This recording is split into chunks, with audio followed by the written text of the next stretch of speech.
course, is to induce the gradual surrender of American sovereignty, piece by piece and step by step, to various international organizations, of which the United Nations is the outstanding but far from the only example. Now, here are the aims for the United States. 1, greatly expanded government spending for every conceivable means of getting rid of ever larger sums of American money as wastefully as possible. 2, higher and then much higher taxes. 3, an increasingly unbalanced budget despite the higher taxes. 4, wild inflation of our currency. 5, government controls of prices, wages, and materials, supposedly to combat inflation. 6, greatly increased socialistic controls over every operation of our economy and every activity of our daily lives. This is to be accompanied, naturally and automatically, by a correspondingly huge increase in the size of our bureaucracy and in both the cost and reach of our domestic government.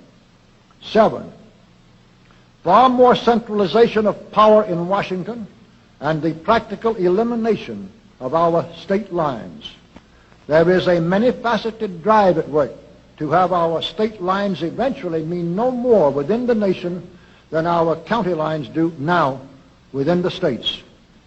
8, the steady advance of federal aid to and control over our educational system, leading to complete federalization of our public education.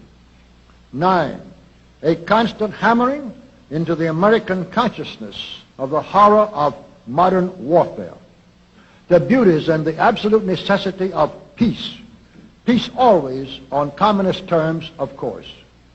And 10, the consequent willingness of the American people to allow the steps of appeasement by our government which amount to a piecemeal surrender of the rest of the free world and of the United States itself.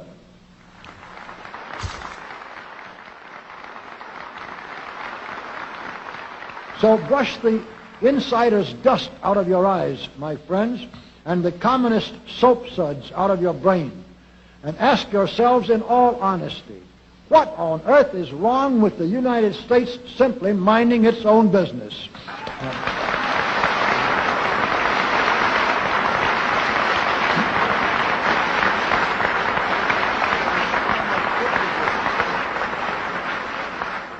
Or with having its foreign policy function primarily for the safety and benefit of the American people.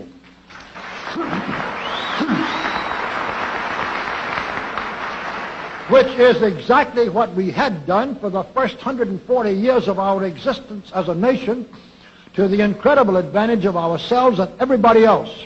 Everybody, that is, except a numerically small clique of power-lusting conspirators who had somehow inflicted themselves on a gullible world. While we turn to a very brief summarization of what we hope the John Birch Society will help and even sometimes lead the American people to accomplish during the next 15 years.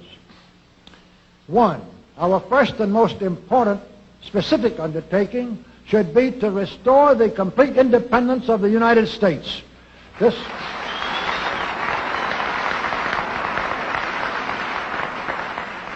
This includes our resolution to get us out of the United Nations and get the United Nations out of the United States.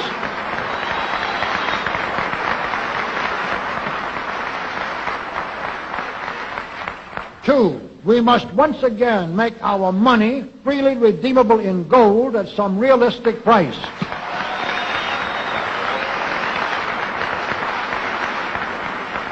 And we must take all practicable legislative steps to prevent a recurrence of the enormous thievery and other subversive crimes that have been perpetrated on the American people through a contrived inflation by every president from Franklin Roosevelt through Richard Nixon.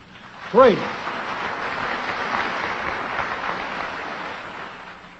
we should reduce the number of government bureaus, of government civilian employees, and the whole quantity of government by at least 50%.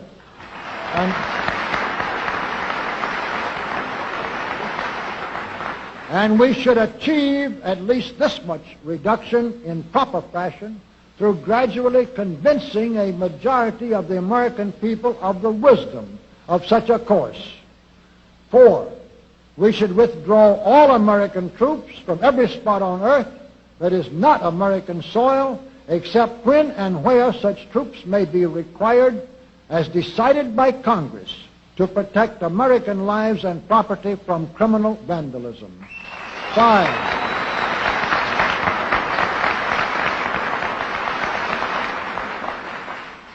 5, we should get government out of the areas and functions and activities where government does not belong.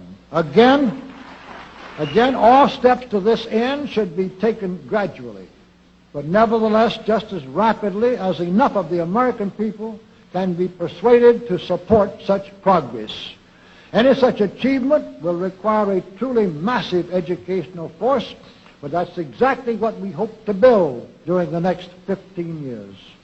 We could go ahead for at least 100 numbered items, but the John Birch Society will undoubtedly be working on more than that many specific projects, which will be laid out in its bulletins before another 180 months will have rolled around.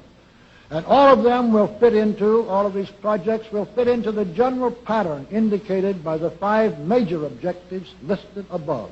So let's really wind up this marathon monologue with one final thought. None of us can guarantee anything about what the future will bring.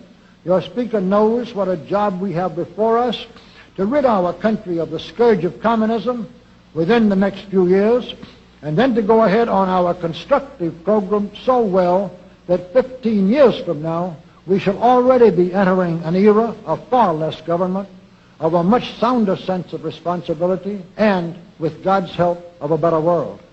But I sincerely believe that it can be done, and this much I know. If every man and woman in this audience should leave here tonight feeling in his or her own mind and heart that it can and must be done, then it surely will be. And so, all of you patriots of good character, good conscience, and noble ideals, whom we can reach with the filmed version of this speech in 1,000 other audiences, it is with a great deal of confidence and energizing will to win that we invite you to join us in our epic undertaking.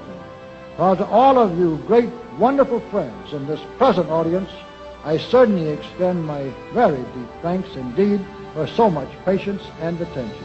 Thank you and good night.